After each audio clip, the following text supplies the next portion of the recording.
And to toast the end of a remarkable year, CoinDesk TV has put together a look back at the most significant moments in crypto markets for 2021.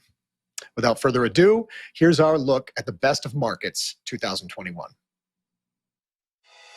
The Crypto Markets Update is presented by GRAYSCALE, the world's largest digital currency asset manager.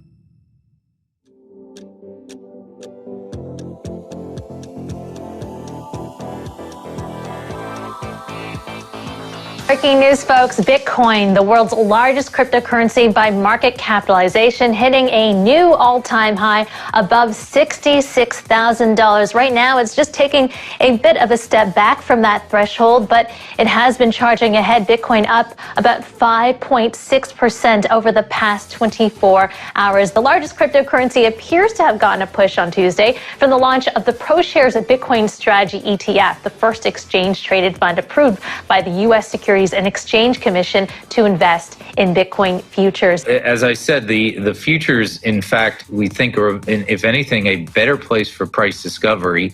The regulatory aspect and the ETF wrapper make it a very compelling alternative. Certainly, there are going to be plenty of folks who will invest in Bitcoin directly. And, you know, if they were investing in Bitcoin directly yesterday, I'm not sure they're going to be the first people to invest in the ETF, but there are a ton of people who were waiting for this opportunity, both buy and hold investors and the trading community. We're deep into a bull market right now.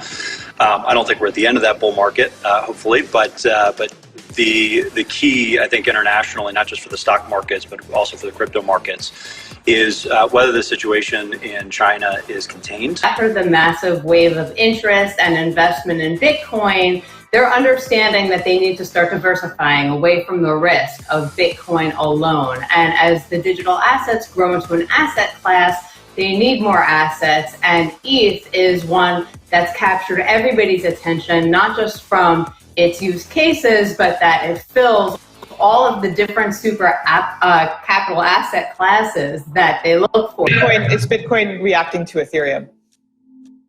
I wouldn't say fully. It didn't hurt. You know, it's kind of like a match next to the gasoline, and things just kind of lit on. But I think Ethereum was the starter. Well, Ethereum is outperforming Bitcoin, even though Bitcoin's up 70% this year and the S&P is only up about 22%. And a lot of the alternatives like Avalanche and the other ones you mentioned earlier are outperforming Ethereum. Another thing that's been happening in the crypto world, which is very interesting this week, is that some of the altcoins, most of them were drawn down to support levels along with what would happen with Bitcoin, but there's a couple of large cap projects that have done very well. One being Polkadot, which is down today, but actually reached on Monday new all-time highs. And the other one is Solana, which is actually up to another new high as we speak. When I looked last, it was trading at like 76.60. And these are two of the top cryptocurrencies by market cap. They're actually positioned number 9 and number 10. No, it's not dead. I mean, people always say that Litecoin is dead. It's been that way for years. I'm the managing director of the Litecoin Foundation. I've been working on Litecoin full-time for the past 4 years. Recently, we're doing a big push to add fungibility to Litecoin. So it's a project called MWeb, which stands for Mimblewimble Extension Blocks. If the XRP ledger is fantastic for payments, and payments are, trillions of dollars, it's a massive market, is that enough? And I think you can make an argument that it's not. So the XRP ledger doesn't have any DeFi built into it. There's people who love XRP and there's people who love DeFi, and there just may not be much intersection of those two. Whatever obstacles appear in the, let's say, in the XRP ledger ecosystem, either from the SEC actions or from other things, you have to think that because there's billions of dollars at stake, that people will be able to come together enough to fix it. But that's really all that's holding these systems together. The GameStop issue really highlighted how blockchain infrastructure can help solve a lot of the problems in our markets. Ultimately, a blockchain allows you to know who owns what when.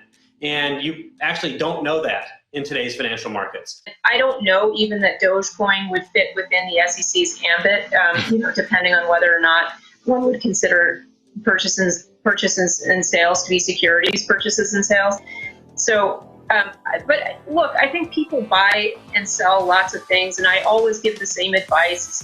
You've got to know what you're getting into. If you're getting into it because you think it's fun, that's fine, but understand that you can lose money. If you're getting into something with the idea of making money over the long term, make sure you're asking lots of questions and and not just following the crowd.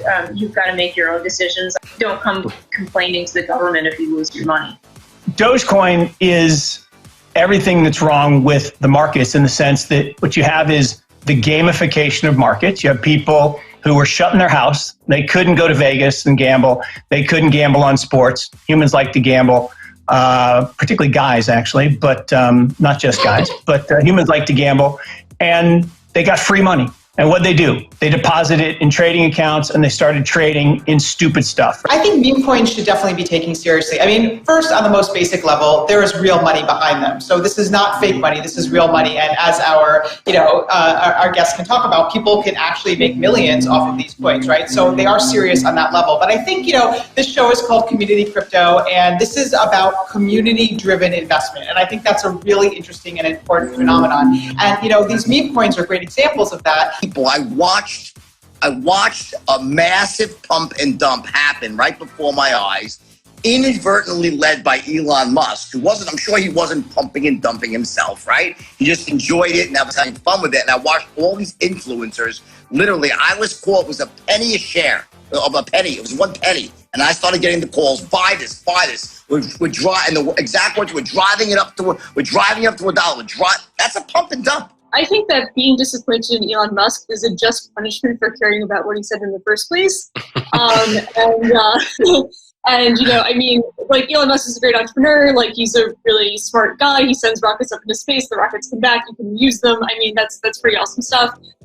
But clearly he's not, a cryptocurrency expert, and it's not his forte. He seems to be having a lot of fun trolling a lot of people on Twitter. And I think, getting rankled about that is kind of your problem. I guess if I had to go with anything, it would probably be Ripple at this point, which I know is still trying to work out the situation with the SEC.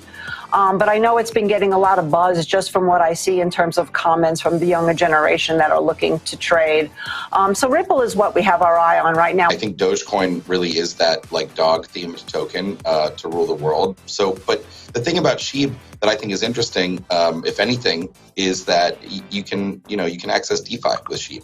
Dogecoin is on its own proof of work chain. It's not really well represented in DeFi ecosystems, but with something like SHIB, if you're interested in it and you're operating on chain, you can there's a lot you can do with it that you can't do with the Dogecoin. Right. The transaction sizes are smaller than compared to Bitcoin. So obviously, Bitcoin has a mix of institutions and many other different types of algo traders.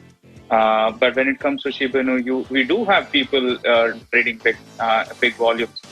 But essentially, I think then when you see the number of people who are trading versus the volume you're doing, I think it's definitely a smaller size there and more retail friendly. No, I think unit bias plays a huge role. You know what I mean? Like somebody would much rather own 1,000 Dogecoins instead of 0.0000018 Bitcoin.